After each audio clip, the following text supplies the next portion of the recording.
Means the Lord is my shepherd. Sa word of Hebrew means rohi or called as ra'a, meaning shepherd. So there is a Psalms 23 verse 1 to 6. Let us read. Let us read together. The Lord is my shepherd.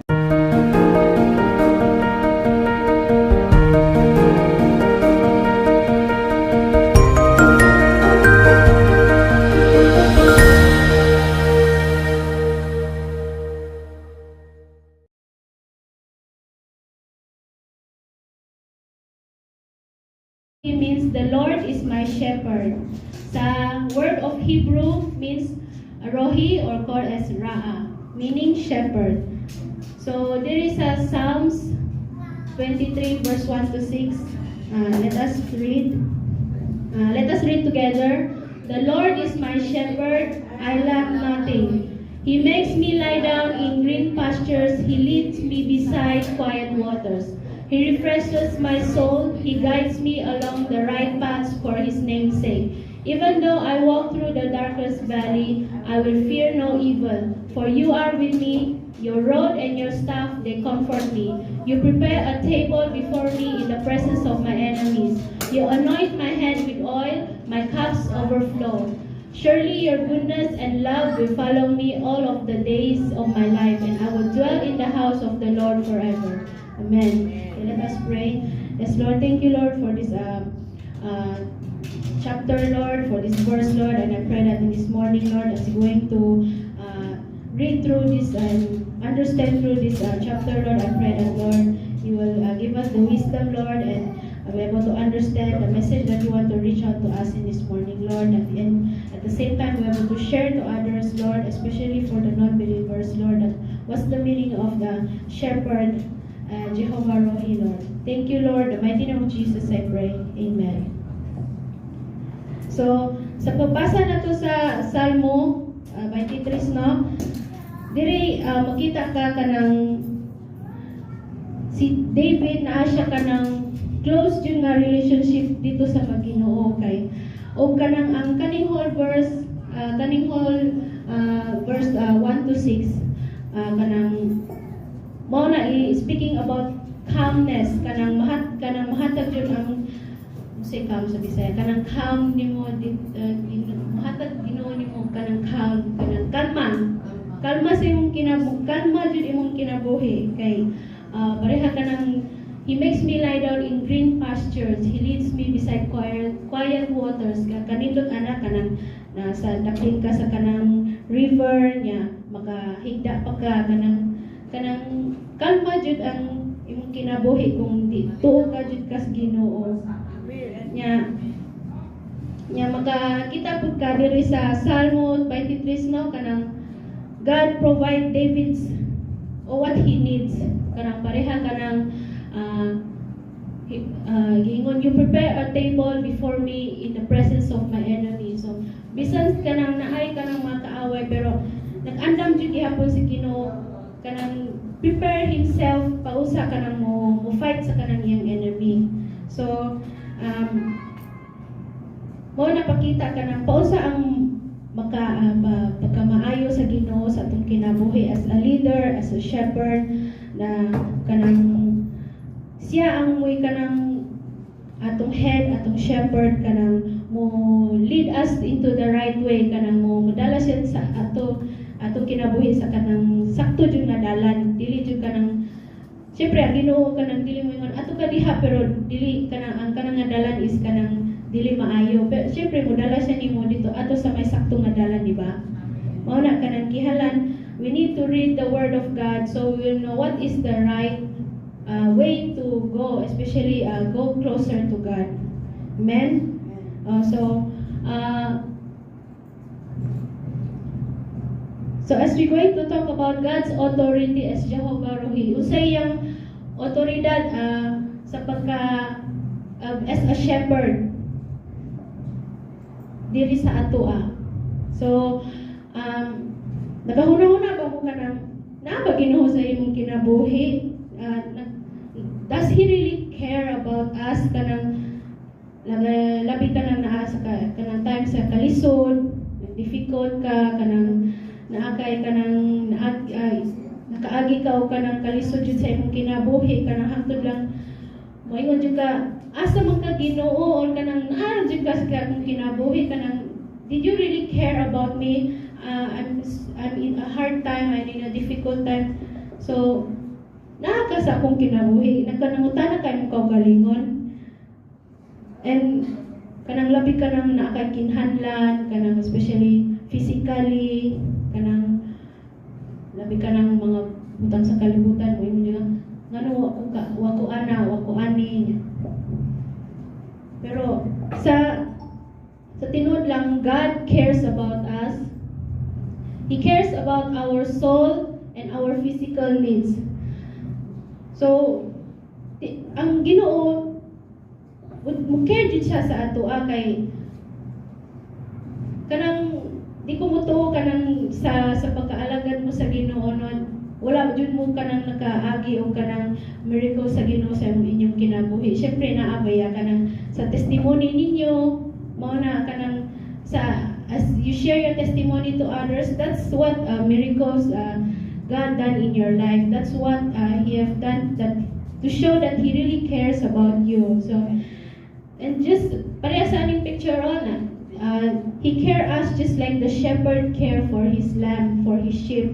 Pareha ka ng sa aning picture no mo care jud siya ato kanang ang shepherd na care jud siya sa iyang sheep, mo guide siya asa mo adto. Parehas Ginoo mo guide jud siya asa ta mo adto, asa ta kanang sakto nga dalan, modala ta niya, modala siya nato asa ta mo adto kanang sakto nga dalan. So sa under God's authority is Jehovah Rohi. God is the one who personally will shepherd His sheep. Siya may kanang mismo may mo dala nato, siya mismo may guide nato personally kanang gikan jud sa iyaha niya. Just like in Psalms 23:1 says, "The Lord is my shepherd."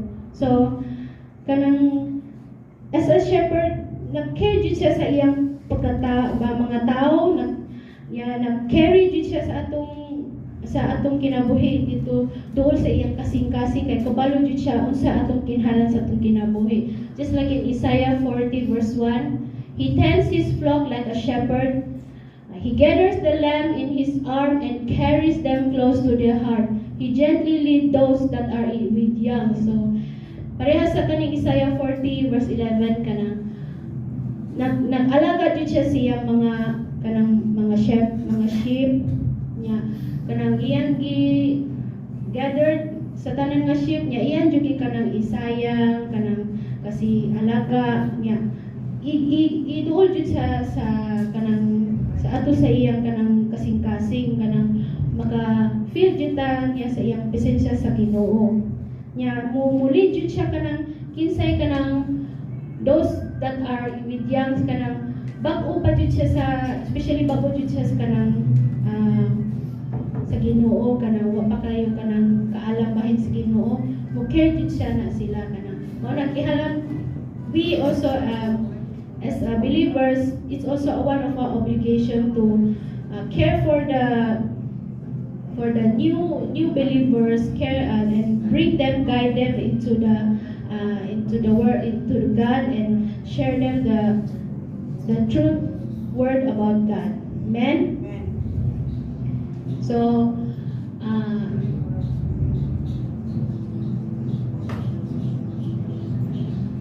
pareha this picture no kanang cute kaayo, like a shepherd. God call His sheep as His own. Tawag siya ato kanang kita, we are His own, and He provides our needs and concern our life, that especially those who are new in Christ, especially those new believers. God is the one. He will provide what we need. He will concern. He will, as we call upon His name, He will answer us as long we are faithful to Him.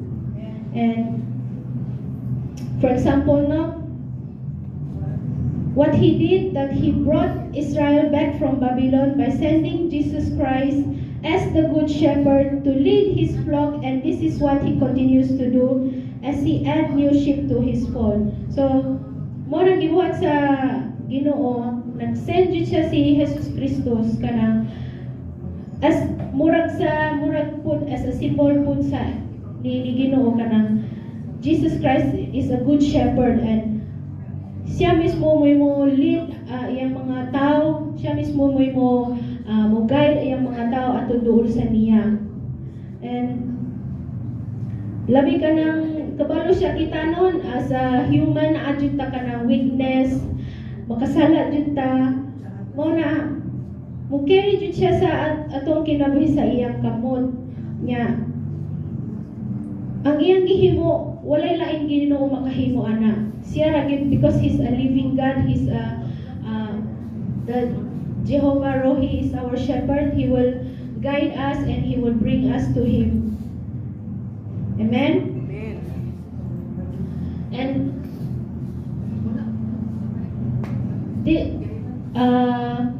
ang Ginoo kabalo jud siya sa atong ngalan. Kita individually unsay ang akong ngalan, ang Grace Wong Sinio, kabalo jud siya. Ako mo na akong ngalan, imuha, imo unsay full imong ngalan kabalo na sa Ginoo niya. Mo na kanang sa pagkakabalo siya sa imong ngalan, kabalo siya sa unsay imong kinabuhi. He will, and kanang dahil daghang tentasyon sa aning kalibutan, no, mao na mutawag siya sa imong ngalan para mutuol ka balik niya, palayo ta sa mga tentasyon, palayo sa mga sala. Pero kanang we should listen to his voice. Mao ni kanang in John 10:3, the gatekeeper opened the gates for him, and the sheep listen to his voice. He called his own sheep by name and leads them out niya. Pareha sa aning verse kanang ang shepherd no nagtawag siya sa mga sheep, nagtawag siya mga gamay nga sheep daw niya. Natawag sila nila ang mga sheep kaila pud sa iyang tingog. Mao na sa kaila sa iyang tingog, ingon ang katang shepherd, come, let's go here. Kasabot sila niya, kaila pud sila sa kanang tingog, musunod sila. Mao na kita kanang as a sheep of God, as a son of God, we must know the voice of God. So we're able to follow His voice, we're able to listen His voice, and then we're able to understand what He wants us to do for Him in our life.